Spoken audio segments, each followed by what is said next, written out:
Good afternoon, everyone, and thank you for joining us for this session today. My name's Gemma, and I'm the Information and Insights Team Manager at the Career Service. Nice to meet everyone. A warm welcome to our alumni panel who are joining us this afternoon to share their insights and experience on working and living in the US as part of the NCL in Action programme. Joining us today, I think we've got a mixture of current students and graduates from the university as well.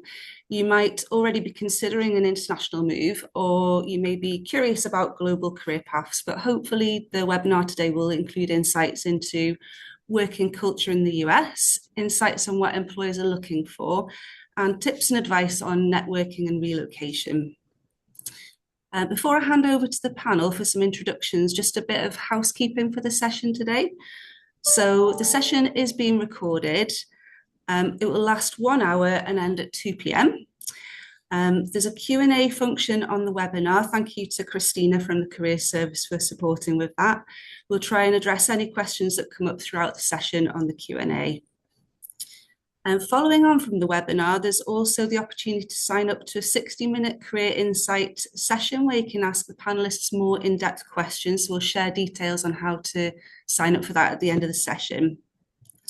So I'm going to hand over to the panel now for some introductions. We've got Nicole Brigagliano, the Vice President from Strategic Partnerships and Influencer Marketing at the Media Socialites.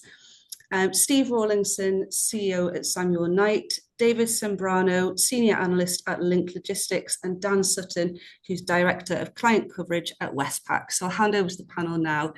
David, if you'd like to get started.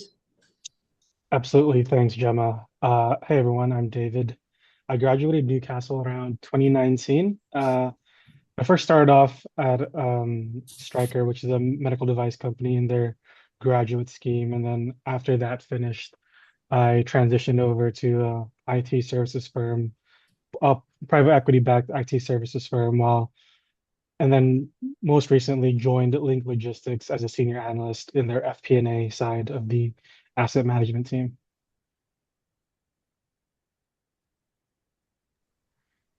Thank you. Nicole? Sure. Hi, everyone. My name is Nicole Brigliano. I am the VP of Strategy and Partnerships at a digital marketing agency based, well, we're actually global. We're all over the world. We're remote. My background is in international marketing and marketing as a whole. I am a graduate from Newcastle in 2013, so many years ago. But currently, again, I oversee everything strategy from a marketing perspective across hospitality, weddings, events, and other sort of consumer good products. So really excited to be here today. Thank you, Nicole. And Steve? Hi, my name's Steve Rawlinson. I'm the CEO and founder of Samuel Knight International. We're an engineering services company for the digital data center and renewable energy construction market. I didn't graduate from Newcastle. I graduated from Oxford and then did an MBA at Northumbria. And I spent my time between Texas, Boston, and Newcastle upon Tyne. Great, thank you. And Dan? Hi there, everyone. I'm Dan Sutton. I graduated from Newcastle in 2004 with an economics degree. Spent some time working in London for a large bank, and they moved me to New York in 2011, where I continue to live. And I look after blue chip North American companies for an Australian bank and manage those relationships globally. Pleased to meet you all. Great, thank you all. So we've got some really interesting representatives from a broad range of industries, so we'll get some great insights today. So to kick things off and get started, the first area that we wanted to look at was if you could tell us a bit more about what your experiences are of working culture in the US and how you found that. I don't know if anybody wants to get started. I'm happy to jump in. I've been lucky enough where I've worked across a lot of different regions and a lot of different markets in the US. So what I have found is that cities and kind of where you're based kind of I don't want to say dictates, but it kind of guides the way that the working culture is. I am born and raised from New York, so I grew up kind of working in New York early in my career, and I did find the culture to be a little bit more hustle culture, if you will, just in terms of the demand for within marketing and my sort of job. I then moved to the DC area, and I felt like that working culture was a little bit different.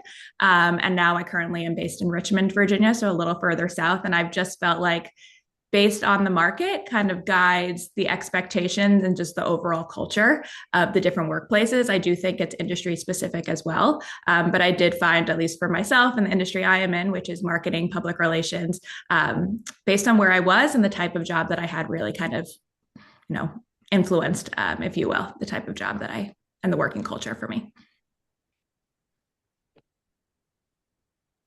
I'm happy to go next. My company works across many states from the East Coast, Central into West Coast. I agree with Nicole. It depends on the industry. Our industry is heavily focused around the STEM sector, with a large proportion of that being in engineering and manufacturing. So predominantly the people that we work with and the companies we work with are more white collar professionals, and the culture of an organization, say in Texas, is completely different from working in a culture with a business in Boston. You get there on the East Coast, more hustle and bustle, more professional ties, suits, very old school mentality. Whereas in Texas, it's cowboy hats, jeans, and checkered shirts. So what I do find with a lot of our clients is that it depends on the size of the company. We work with an SME in the US might be anywhere up to, say, 500 million, and that culture might be built on really strong values of teamwork and family focused and everybody giving 110%, and there's a lot of equity and LTIPs given to these organizations, whereas in bigger organizations, let's say of 1 billion turnover and above, they're more of, you are a number, you're employed to do a job, and you get paid for do that job. So it just depends on, for me, what we see is it depends on the state, and it depends on the size of the company, and also depends on the type of organization that you want to join. Thanks, Steve. David or Dan? Sorry, Dan. Yeah, sure. So I've been worked in New York, Manhattan for the last 15 years for kind of big banks. So it's kind of what you would expect, and I think it's reasonably similar to London in that regard for banking. That it's very competitive. It's hard work. It's a lot of hustle and bustle, as the other two panelists have said. It's typically what you see in the movies or the TV. That it's long hours. It's going to be just a culture of meritocracy, but a lot of work, and not really, you can't coast. They're not scared to.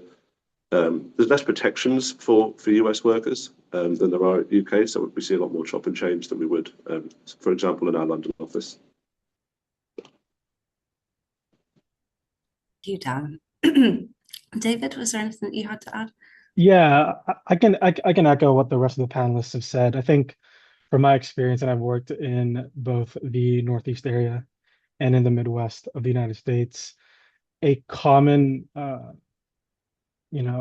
theme of workplace culture for many different industries I've been in has always been the idea of self-promotion being super important.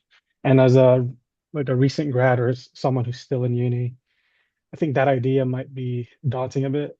It may feel that you're being too confident, but that's the culture here in America, at least in my experience, where not everyone can notice everything from your impact. It's up to you to not just vocalize that, but also make sure the rest of the team, the rest of the company can see and feel that impact from yourself. Thanks, David. That's really useful. So it sounds as though, perhaps depending on the state that you're going to be working in and the industry, there can be quite a lot of variety in the culture of the workplace. and that perhaps some research might be useful before applying for certain roles in certain states. Just to kind of follow on from that question, especially for perhaps the areas where it can be very busy, the kind of hustle and bustle of those work areas. Have you got any recommendations or reflections on how to manage the work-life balance within those kind of cultures? Dan, perhaps for you? Sure.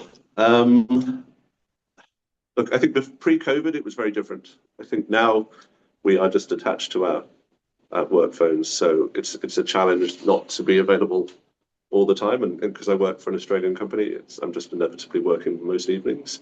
But I think it's a challenge at the start of your career in banking to have that work-life balance, I think. But the bigger American banks, which I don't work for, but they're getting much more vocal around supporting the junior workforce in having that time off. Look, I don't have a good answer here. I think it's a challenge. I've been working for 20 years and I still have the work-life balance challenge in my career.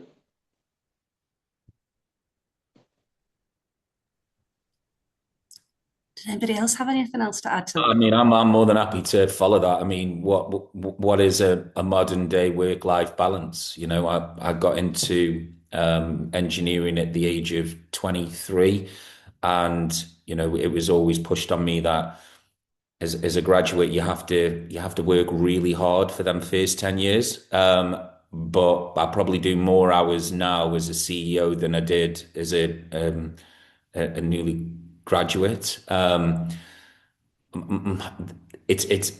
have to agree with Dan. With modern day technology, you're constantly attached to your phone and you're constantly available. The market that I particularly work in engineering and construction, we build some amazing data centers in and around Central America.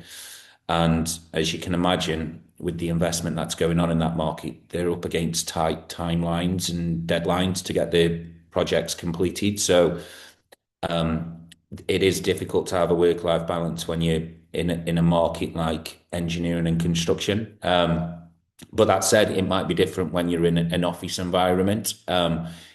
It's different in different market sectors. But as a fresh graduate, my advice would be get into a really good company that mirror your values and just work really, really hard for them first 10 years. And then hopefully you manage to find that work-life balance that you're looking for when you reach the age of, mid-30s, I guess. I can also jump in. I feel like, just to echo, what the other panelists have shared, I feel like since COVID, it's more work-life integration than work-life balance. I feel like, I work fully remote, so I am literally in my home right now for this. So I constantly have to remind myself that I don't have to be available 24/7. I'm lucky to have that, that privilege. So I also sometimes have to remind myself to put my work phone down, put my work computer down. I definitely echo what Dan and Steve shared, that for those first 10 years, you're going to work very hard, no matter what industry you're in. I think that's really important. You're learning so much. You're also just gaining invaluable experience, no matter what kind of career path you're taking. I would say for myself, I've had to learn how to, I'd have to learn basically like how to ask for that or stand up for my values in terms of like, I need this work-life balance. And I had to set that for myself. I think what I've learned and what I see in my workplace is that people do have to set those boundaries themselves, obviously being respectful. And if there is a deadline or something that's very important and needs to be done, of course, the expectation is that you're going to do that and not let any balls or anything slip. But I do feel like, and I coach my team, and that like, you have to almost, I don't want to say fight for, but you almost have to set those boundaries yourself. And I think that that's something just really important to keep in mind, is that, workplaces aren't going to be like, hey, we're done at 5, you could sign off now. Like, that's just not the reality, right? There's always something to be done. So I do think that for recent graduates, it's important to also you have to weigh both sides. But I do think now more than ever, it's much more work-life integration. We all are attached to these things no matter what. So it's just making sure that you're setting those boundaries also for yourself and for your mental health, really. Thank you, Nicole. Yeah, from my experience, as someone who's only worked in offices, it's super important to work hard earlier in your career so that you get noticed and hopefully get that trajectory to move up if that's what your goal is. But I would say constant communication with your superiors, just and being able to push back on certain deadlines. There's always things that are unavoidable, but I think, and maybe this is the optimist in me, everyone is reasonable. So being able to communicate what you have on your plate and what you're thinking of doing in your personal time with your bosses, and they can appreciate, okay, these things can take a backseat while you have your own personal time. It's really valuable to work hard. But I wouldn't want a message out where the first 10 years of your postgraduate life just has to be about work. You need to save time for yourself. Yeah, thanks. Thanks, David. It's interesting to hear that there might be some kind of, I suppose, flexibility and recognition of work-life balance in some sectors.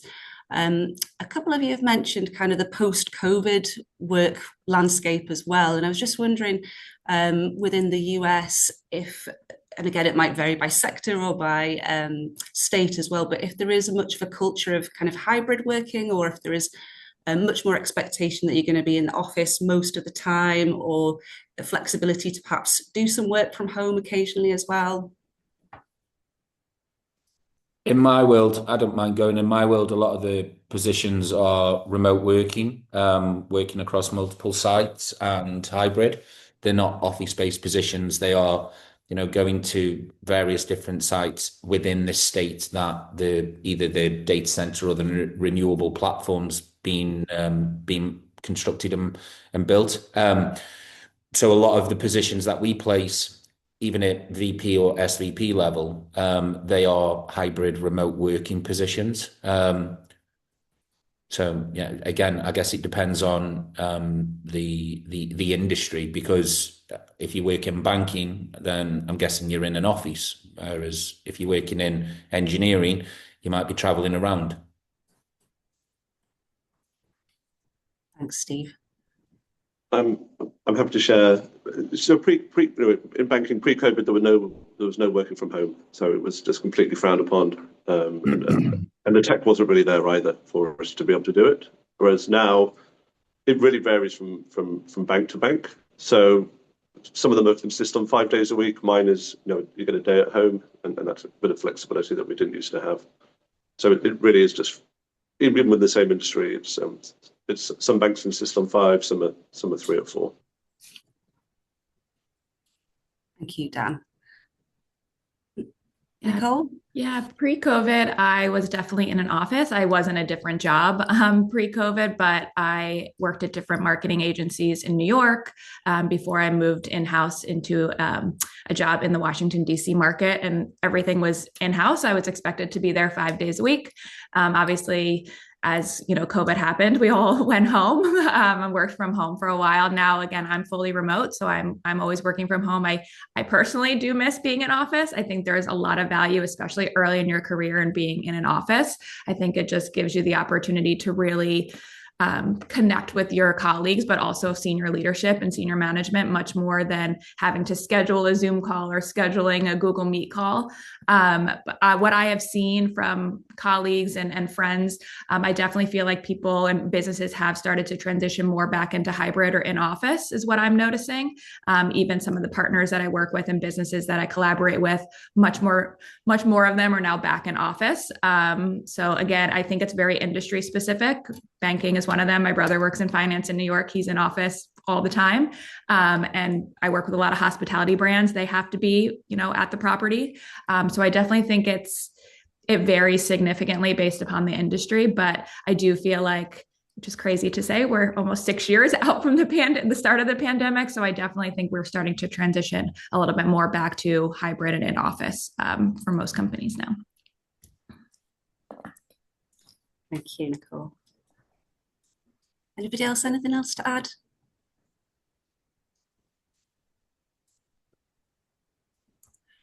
Okay, so we'll move on now to thinking a bit more about some of the, I guess, what employers might be looking for in the US. And a question for everyone about what skills or qualities do you think employers in the US in your field value most? If we can go to Steve for that one first. It's a good question.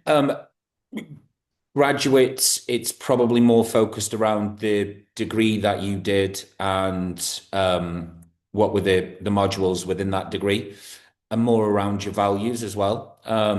Again, it depends on different states, but if it was a good engineering degree, they would look at your grade and they would look at you as an individual and assess whether or not you fit in with their current team. And then the more experienced individuals, it's probably around more physical facts. Did you do a degree? Can you work in this market? Have you got experience of building edge data centers or hyperscale data centers? Do you understand certain land registry rules and CDM regulations? I guess it just depends on where you're at within your career. Again, my market is predominantly focused around STEM. So in the renewables, we obviously work in solar, storage, and wind. And a lot of the clients that we work with in these markets are focused more around operations, maintenance, and asset management. So they're very physical fact jobs where you need to have certain credentials to do that job. It's not like, I'm motivated to do that position. Would you give me a chance to do this job? If you can't do it, then it is what it is. If you can't do that job, you have to go and find the experience to postgraduate to be able to move into that kind of position. And that would be the same with other energy market sectors as well. They're very physical fact-based job requisites that we look at. Same in the digital marketing, digital infrastructure market, very physical fact matching. You have to have an interest in building and constructing assets across either energy infrastructure or digital infrastructure in my world. Hope that helps. I agree with Steve, especially a bit about the degree. When you're starting your career, I think it's quite a difference between the US and the UK. I joined one of the UK bank's graduate training programs, and that we had to have 2-1 to get in, but there wasn't a specification that it needed to be a certain. You had to do a certain degree to do it. You just needed a 2-1. Whereas here, if we were hiring a graduate, it would need to be a business-focused degree. I think there's much more. Not value, but much more focus on what did you learn at university, and is that going to apply to what you're doing with the company in America? In the UK, I think it's much more. You could be much more of a generalist or so forth. The first question we ask a lot of people, especially if they've got an accent like me, is can you work here? I'm sure we'll get onto that. But that's a hurdle, and it's only got harder, I think, obviously, with the current administration. So I think especially for graduates, is your degree relative to the role? That's really interesting reflection, Dan. So you're saying that perhaps in the US, when you're applying for a job, there's much more focus on your degree subject rather than perhaps the transferable skills or qualities and attributes that you might bring to the role.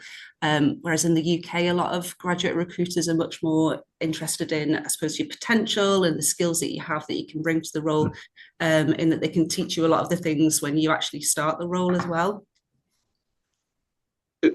Exactly, yes. And even if I apply for a job now, it says you need to have a business background, a business degree, MBA preferred, CFA preferred. So it's much more specific at the start of your career and also later on. Thank you. I can Nicole? jump in quick. I would say I feel as though from a marketing perspective, and I do think it varies significantly on the place of employment, but I actually have seen the opposite in terms of when I was first interviewing for jobs. I do feel as though there was a lot of emphasis on my degree, where I studied, what I studied. I think people were very impressed by my decision to go and get my master's in England at Newcastle. But I feel like now when we're looking to hire, we're looking at the experiences that they had. I think the school and education is important, but it's more about the tactical skills that they're bringing to the table. And I think it largely depends upon the role. So, for example, at our company, we're looking for account managers. So those are individuals who can manage across different accounts. They're communicating with clients. So being a strong communicator, the ability to synthesize ideas, if you will, the ability to balance creativity and analytics is going to be really important in a role like that. So I want to see that you've had that experience. And even if you're coming in at entry level, what internships did you have? What kind of work experience have you done? Even in other industries, if you will, or other places that may lead you to have those skill sets, the ability to be adaptable, right? Because especially in marketing or any industry, there's always going to be things that come out of nowhere, and your ability to adapt and pivot and shift, I think, is really important. So I do feel as though when I'm looking again to hire, I'm less about where the degree is from or even fully what the degree is, but more about what are your skill set. When I'm hiring creatives who are creating content for my clients, I want to know that you have the skill set to use all the different types of tools. Have you used TikTok, Instagram? Have you used tools like CapCut? Are you familiar with AI? I mean, for us right now, AI is so important. And I know there's a hot debate about AI, but from a marketing perspective, AI obviously gives you the ability to find efficiencies and also just create content. So do you have those skill sets? So I do think for myself and what I have seen, it's actually more about the tactical skills and less about the degree, and just your ability to roll up your sleeves. Like, I want go-getters. I want people that are like, no task is too big or too small. I'm going to figure it out. In the world of Google and AI, you can figure out things very quickly on how to do things. So I do think for me, it's a little bit different. But I've also just seen personally that shift from when I was first entering the workforce to where I am now, 18 years later. I do think there has been a shift, at least for me. So, Yeah, I'd want to hone in on what Nicole said. I think you can always tailor your CV, your resume, if to whatever job that you're applying for, despite your degree, even though it's not a one-to-one, match, so to speak. And being, speaking more tactically, as someone who's had recent experience with recruiting at the senior analyst or even analyst level, let's say. Yes, at least from my experience, corporates have gone all in on the AI implementation. Whatever your opinions on that, they went that way. And from what I've seen and from the resumes I've reviewed already, being able to prompt and have prompting skills in AI is super important. It gets flagged in the internal application system, but also show not just being able to do it, but having a talk track as to how you applied it in the real world, whether that's a previous work experience or uh, a self project that you used AI to build something. It doesn't have to be a mobile application or software. It could be a financial model that got, more optimized using these AI tools. So something to keep in mind as you guys start applying soon. Do you mind if I just add one more thing that one of the panelists touched on was about internships? My summers at Newcastle were, maybe I got an odd job here or there, but it was nothing career focused in the summer months. I think in the US, and maybe it's changed since the 20 plus years that I left Newcastle, but over here it's very, very, what did you do? Your summer is an internship. If you want to go into banking, you need to be doing a summer internship at a bank in one of the big cities. And it's how you have more chance of getting the job, and you also understand more about what's expected of you. Just throwing that out there, that internships are very important, I think, in the US market. Thank you, Dan. So to build on some of the points that have been raised, I know a couple of you have mentioned kind of the application process and how to leverage the skills that you've built, and how to use the experience that you gained from the UK university as well. Have you got any tips for our attendees on applying for roles in the US? And how they can perhaps leverage or utilise their degree from a UK university in that process? I can start this. I think being able to market yourself as a global worker, being able to work across not just in the UK culture, but across different cultures in Newcastle, at least for me, that's helped me, um, show potential employers that I'm able to work across different cultures, understand their work style, and for companies that have a global presence, they really value that experience. Thank you, David. Gemma, I'd say, LinkedIn is your friend. I think LinkedIn is really, really important. It's, I think you're going to find you need to be hitting that really hard, and try and network through that. Find alumni, friends of friends. If there's an institution that you like and somebody knows you've got to be speaking to those people and having them put a word in, or telling you when the jobs are available. That's certainly something that we recommend to students, Dan. Thank you for that. And we can put some information into the chat later on for any students or graduates interested in building LinkedIn profiles. The Career Service can certainly support with that. How do you feel about, do you get many kind of requests through from people via LinkedIn? Are you quite happy to just have a chat with people on LinkedIn about your role, your industry? Yeah, from my perspective, yeah. Good.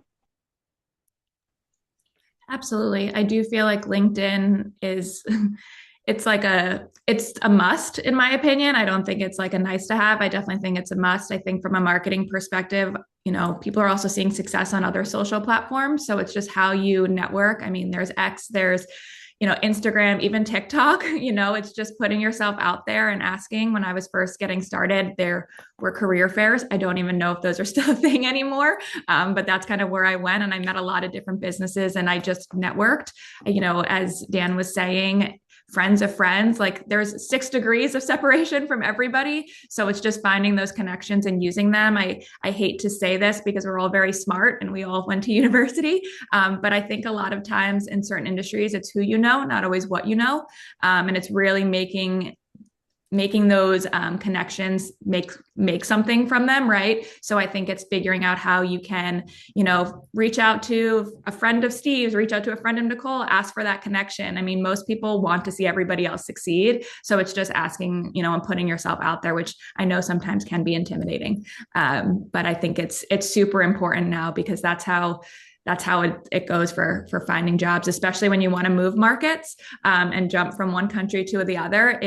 There are a lot of, visa requirements and everything. So having someone in your corner supporting you, I think is going to really help you in this process.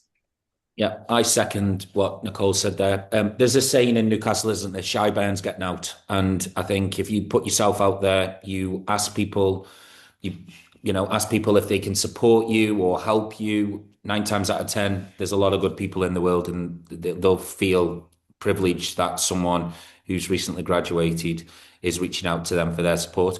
It's easier to transition into the US with the current administration if you're working in an organization in the UK that are willing to sponsor you in the US. And my daughter has just taken on an apprenticeship with KPMG, and she wants to move to the US, and she wants to be based in New York. And I've said, look, do a year, 2 years in KPMG in Leeds, and then from there, you'll get offered an opportunity to go over to New York, which is a lot easier than just going and trying to apply for a job in New York because of the visa constraints at the minute. So yeah, I second what Dan said. I second what Nicole said. Put yourself out there. Ask people to support you, talk about their role, show an interest in the company, reach out to HR people, talent acquisition.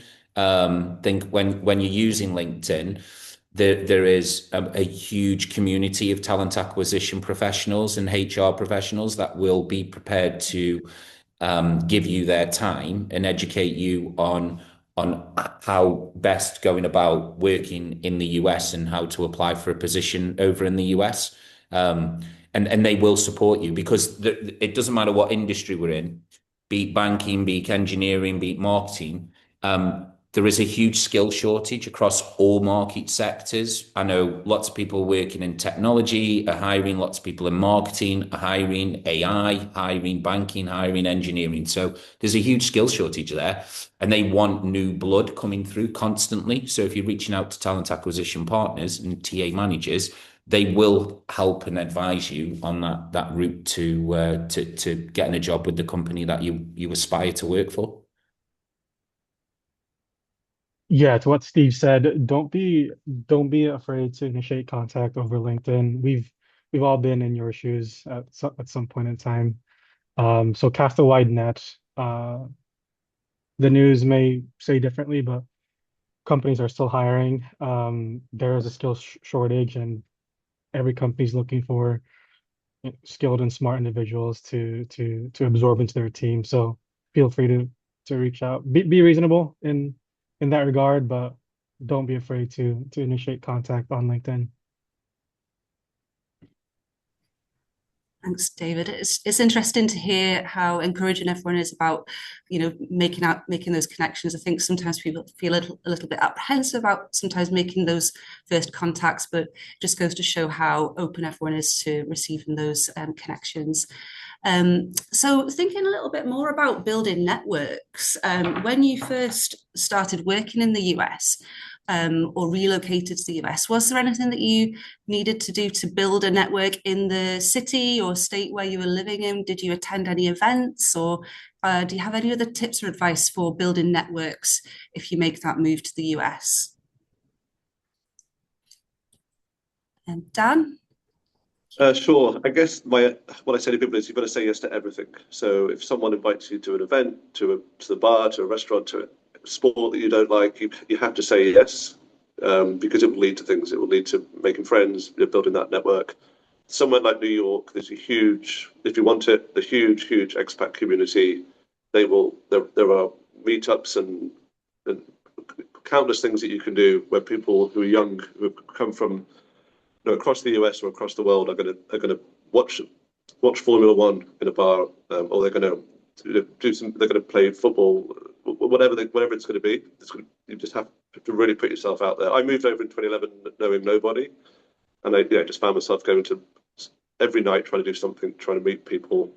And a city like New York, it's not hard after a while to find that group of people that you have similar values, but also enjoy it if it is watching sport or something like that. One more example, I'm an Arsenal fan, and there's a huge Arsenal supporters club. So if you want to, you can go to a pub at 7 a.m. every Saturday to watch Arsenal with 200 people. So it's that kind of thing. It's definitely available in a city like New York. Same in Texas. I in the middle of COVID moved to Texas and met two amazing chaps who were responsible for building out solar farms throughout all of Texas. And after a couple of spicy margaritas, we were doing work and taking over the world basically. And that company is now, we've been working with them for 6 years, and they've gone from a startup business to now employing nearly 800 people. And that relationship was built in a bar. So there is a lot of socializing in America. It's a bit like London. I feel like it is like that. Whereas in Newcastle, it's not really the thing to go out and have dinner and a drink on a Tuesday or a Wednesday night. In America, what I found is most people do like doing that. They like going out and socializing. So there is always social events. There's obviously events that you can look up on LinkedIn and things like that. So I wouldn't. Obviously, if you're shy, you're gonna find it difficult. But you're just gonna have to park that and be an extrovert and get yourself out there. Yeah, I agree with that. I do think being an extrovert and just saying yes is so important. I mean, having lived and grown up in New York, there's always something to do, and there's free things to do. You don't have to spend a lot of money. There is always something to do. Even in DC, like happy hour is definitely a culture thing. It happens any day of the week. Going to dinners, it doesn't matter where you live. I do think there's also professional organizations, right? Like for marketing, there's like the American Marketing Association that they put on events throughout the year that you can go to if you're looking for something more professional. But I also think how Dan was saying, it's leaning into also your own hobbies and making connections there, because just as we said previously to the other questions, like your friends might know friends who have like career opportunities for you. So if you like crafting, if you like fishing, like just go and doing those things, and then just talking to other people. And I know sometimes for introverts that is difficult, but it really just takes one connection to blossom into more. So there's definitely free events, there's professional organization, there's meetup groups, there's literally a site called Meetup where you can like go and find people who have similar interests to you, and you can go and do events or happenings. So there's no shortage of the ability to network, I would say. Running clubs as well. That's a big one. I remember landing in Boston for the first time, and there was an app. I can't remember what the app was, but I found a run club, and they met every morning at 6 o'clock. And meeting people that way they're all business professionals. They're all professionals in the city, and you build your connections that way as well. Exercise and run clubs. It doesn't need to be drink and food. It can be like exercise and hit sessions and run clubs and whatnot. There is a lot of run clubs as well. Every city. Even in Texas. You don't have to run, you can walk fast. Yeah. Tying this back to what everyone said, the summer after first year, so I'm from New Jersey, just over the bridge of Manhattan. I scheduled coffee chats, not with just Newcastle alumni, but any alumni of a UK uni. I think it was easier to connect that way. And it's helped I think maybe like 30 chats if I remember, and I still have two very close friends that blossomed out of that effort. Again, it took some graft to do so, but it's not impossible. So just again, put yourself out there. There are industry specific events that you can go to. So several people were not of that industry, what we're able to go in. I'm not suggesting that you do that, but there are ways to put yourself out there. Thank you, David. Just going back to what Steve mentioned just there as well.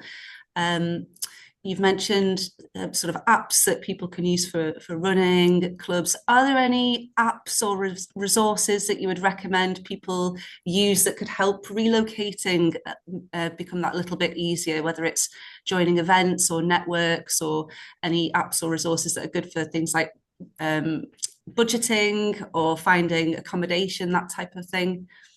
It's a good question. But personally, what I would do if I was a new graduate is I would think about the type of company I want to work for. Don't relocate without a job, because that's not a clever way of going around things. I would think about the types of companies you want to work for, what size, and more importantly, in what state. And then once you've got that idea, start the reach out through talent acquisition partners or talent acquisition managers. There will be a lot of false advice out there, like Google and Reddit, where people 5 years ago, it was quite easy to get yourself a visa. It is not like that now. You cannot work on a SDI. Go and visit the US if it's the East Coast. Go there, spend the week there. Talk to people, find out where you can go that have maybe got business events on for graduates, for recently hired graduates, and put yourself out there and say, I'm graduating from Newcastle, I'm thinking about relocating over here. You can go to meetings on an SDI. And then once you've done that and you've chosen the state that you want to work in, because working in New York is completely different to working in California, completely different to working in Arkansas or South Carolina, they're all different. So I would choose an area that you've shown an interest, look at the companies, see where they operate, in what markets, visit that state, visit that city on an SDI, spend a week to 2 weeks there, attend as many business graduate events. There's lots of things that Google can give you in terms of the apps that you can go on, or where there's a lot of events. There's one called Event Day, I think. and you can go and you can see what business events for graduates are happening. Go attend, meet people, network with people, introduce yourself. And then from there, once you've got a clear idea of the business that you want to work for and the state and the city that you want to work in, then start reaching out to people who could potentially support you. It's a lot different in the today, right now, of getting a visa than it was when the Democrats were in. A lot different. So I could give you a lot of apps, but my advice would be do not relocate without having a clear plan of where you want to work, who you want to work for, what type of company and what industry. Go and visit there. I'll give you a perfect example. We had a chap from our Newcastle office that really wanted to move to Dallas and he'd never been to Dallas. And that's where our head office is. And we were saying, Jamie, go and visit the area. And he was like, no, I'm all in. That whole situation, cost us a significant amount of money. It took 6 months of sending him over. He was a 2-year postgraduate. He got over there, and within 2 weeks, he was coming back because he didn't fit with who he was as an individual. And it was a complete waste of time. So definitely figure out where you want to work, who you want to work for, go and visit on an Estes, spend some time there and get a feel for the city. That would be my advice. Thank you, Steve. That's really useful advice, isn't it? Just to go out and experience what it's like to live there for a short while before making that move. Anybody else have anything to add to that? I'll just echo, I don't have the experience, unfortunately, relocating to the US. I am an American. I did try to stay in the UK, which again, it was a couple of years ago and it was very difficult. I had to come back because similar to kind of what Steve was sharing, I didn't have a job. You have to network, but also just the visa requirements can be challenging. I don't want to sugarcoat that. But to Steve's point, I will say that it's really important to go and see the place that you want to move to. Like he said, like every place is so different. New York is very different from Washington, D.C. And even though they're both major metros, they are different vibes and different sort of cultures, very different from Dallas. I actually go to Dallas a lot for work. And Dallas is a very different experience than a lot of other places and very different from somewhere like a Charleston, South Carolina or LA. So it is really important to make sure that you go and see those places because again, there's a lot of work for you, for the employer to help get you to the US. So I think it's really important for you to go and spend that time and schedule those meetings. Even if there's Newcastle alumni in those markets, schedule those meetings, coffee, just like David said, like the amount of coffee and tea I've drank with people just to get a meeting. But I do think that's really important.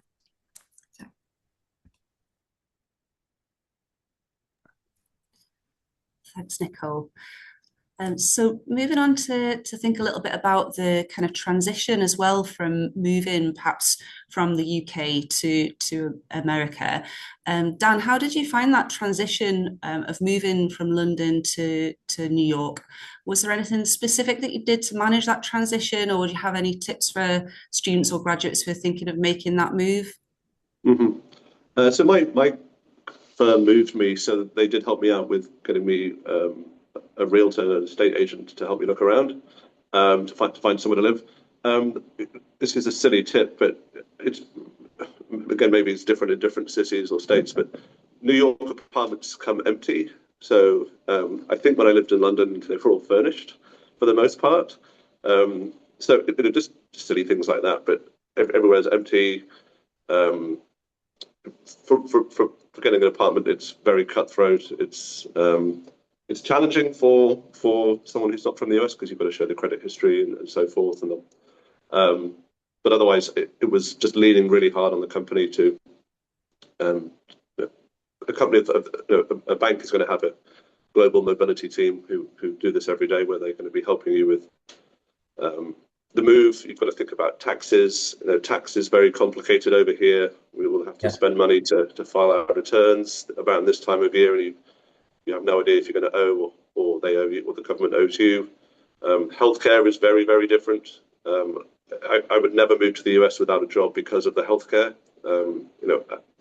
Our insurance is largely subsidized by your employer, and it's I've had knee surgery and it was $40,000, and I've had a baby over here, and that was hundreds of thousands of dollars. They will come for you if you don't have that insurance. It's a real thing going bankrupt in the US for medical bills. So look, that's a lot, but tax is important, healthcare is important, and just lean on, if you're moving with someone, lean heavily on what they can provide you for tax advice, for medical advice as well. That's interesting, Dan. I think a question that we do often get from students who are thinking about relocating is what support is available from the company in terms of making that move. Did anybody else find that they are given much support from companies in finding accommodation or tips on how to find affordable housing as a new graduate? Companies, from my perspective, companies do offer relocation assistance if they believe in you and they think you're a right hire for them. There will be a relocation assistance, which usually, I mean, I can only talk about a recent situation. It's 2 months free rent and a deposit, and then I think it was $8,000 for the relocation assistance. So some companies, the bigger the company, the better. They will offer relocation assistance. I don't know what it's like in other industries, but in my industry, yes, you would get support.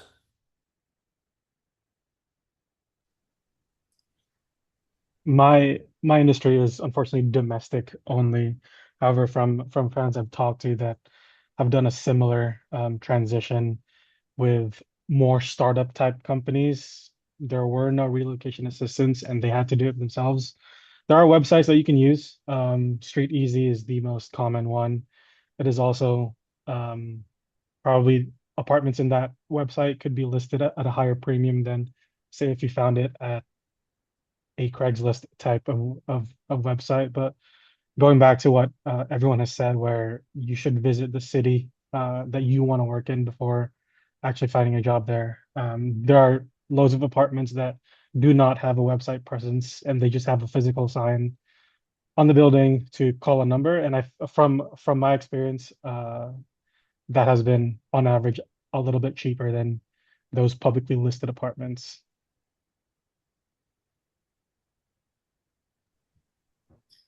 That's great. Thank you, David.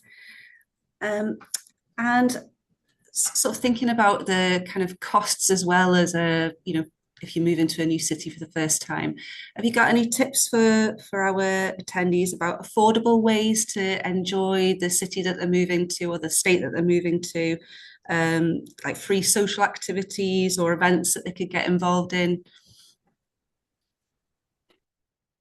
Run clubs. They're free.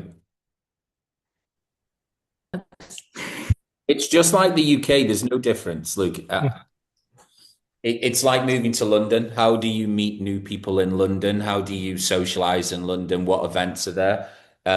You meet people, ask them for their knowledge, ask them for their advice. If you're into fitness, great, go running, do exercise, start a gym, talk to people, don't be an introvert, put yourself out there. Same like Nicole said, if you are into craft, go to craft. If you're into art, go to art. These are all things that, they don't cost a lot of money to do. That's what most people do. It's the exact same as moving from Newcastle to Leeds or Leeds to London. What would you do if you landed in London? Do exactly the same as what you do if you land in New York, Boston, Mississippi, Texas, whatever, just put yourself out there. The phones that are attached to us, there's an app for everything and there's an event for everybody. There's so many events out there and people nowadays have got so many different kinds of hobbies. So just do what you would do in the UK, personally. That would be my advice. Thanks, Steve. Trevor, there's things I totally agree with Steve, and Google is your friend, but an example like MoMA has free Fridays, or the Whitney Museum in New York has free Fridays, so you don't have to spend the $30 that you would normally. It's lots of these institutions are trying to help out people who can't afford it, or so you just got to search around and you can get in the Met for free on certain days as well. So take advantage of those. Yeah, in DC, all of the Smithsonian museums are free. There's lots of free activities. I think obviously big cities have more to do, if you will. I'm south of DC, so Richmond is beautiful, but it's smaller. But you could go to the zoo in DC. There's so much to do. I will also say that there's places that take you, you can hop on a bus, which could be really inexpensive and go explore an area 2 hours away. Like I can go to the beach, right, on a bus trip for a day. So there's so much to do. Like Steve said, it's just like moving to any other city in the UK. It's just putting yourself out there. Americans are very nice, I swear. Despite what the news sometimes might show, we're very nice. We welcome all. So yeah, it's just putting yourself out there and finding your niche, finding your group, your core network, and then kind of expanding from there. There's something for literally everyone here. Yeah, echoing what everyone said, I think this applies to any city really. New York is not just Midtown, London is not just Mayfair, Newcastle is not just Quayside. For me personally, I think the outskirts are a bit more interesting. Could be also cheaper in that regard. So Google is your friend, and you will be able to find places that you both enjoy and also doesn't break the bank. Thanks, David. So coming up towards the end of the session, but there was one question that had been in the question and answer that we haven't covered, and that was just around how easy it is to change companies or sectors once you have moved over to the US. So perhaps if you make that move and then you decide once you're there that you do want to change sector or company, how easy is that? And does anybody have any tips or advice on making that move? Right now, I would say that's not a clever thing to do. If you get offered a sponsored visa in today's current world, make sure it's the right opportunity for you before you accept that job, because it's really difficult to get a sponsorship. So if you are offered a sponsorship, then make sure it is the right company with the right values and the right culture for you. To swap, it's a bit of a challenge right now. The visas are not easy to get. I know we're not covering them today, but it's not easy to get a visa. So my advice would be, if you get offered a sponsorship, stick it out. Make sure it's the right one for you. Thanks, Steve. Yeah, just showing how important that kind of research and planning before you go, and perhaps again that kind of visits that you can do before making the move to make sure it's the right option for you. Did anybody else have anything to add? I would say, Jeremy, I totally agree with Steve that if you're on a visa and you're looking to change industry, I don't see why that new industry or that new company would go through the rigmarole of sponsoring you for a new visa if you're new to the industry. You're at such a disadvantage on the visa. You wouldn't get the first interview if you say you need to go back to the UK to get your new visa, and that takes time and money that they're just not going to do. Yeah, when I was trying to go the opposite direction through my employer, it was actually very challenging even through my employer. And yes, this was 10 plus years ago at this point, but it was difficult. And the reason why is that they said to me is that they have to prove that they don't have the skill set or have someone over there with the same skill set in order to fill that role. So I had to have a skill set that was better than anybody else in the UK market. So I can assume that it would be very similar to Dan's point. If you're trying to change industries, or you're trying to change your path, and you don't have the skill set of somebody else or less than somebody else in the US market, it's a lot easier to hire a US citizen than have to go through the hoops and everything to hire someone from the UK. So I do echo Steve. I think it's being really smart about, okay, this is the opportunity I have, and knowing that you want to stick with that, I would say for a couple of years for sure. Versus, because otherwise you could lose it and you might have to go back. So I do think the macro levels of the world right now and everything, it's just, you have to do a lot more planning than maybe in years past, for sure. Yeah, agreed. And if you're still insistent of thinking about that move, I think it's infinitely less risky to apply for permanent residence while you're on that working visa than try and do the switch right away. Because I think once you have your permanent residence, it becomes a little bit easier to do that transition. Brilliant. Thank you so much, everyone, for such useful advice, insights into working in the US. We've come up to the end of the time now, so we'll wrap things up. But thank you again to our panel for attending today. And thank you to all of our attendees as well for some brilliant questions. We've just added in an image into the chat, which should have a QR code that you can download to register for our 60-minute career insight sessions, where you can get some more detailed information and advice from our panel. So please scan that code if you want to sign up there, and we'll send out some follow-up emails to our attendees as well. And thank you again. Thank you. Thank you. Thank you. Thank you. Thanks, everyone. Bye-bye. Yeah. Thank you.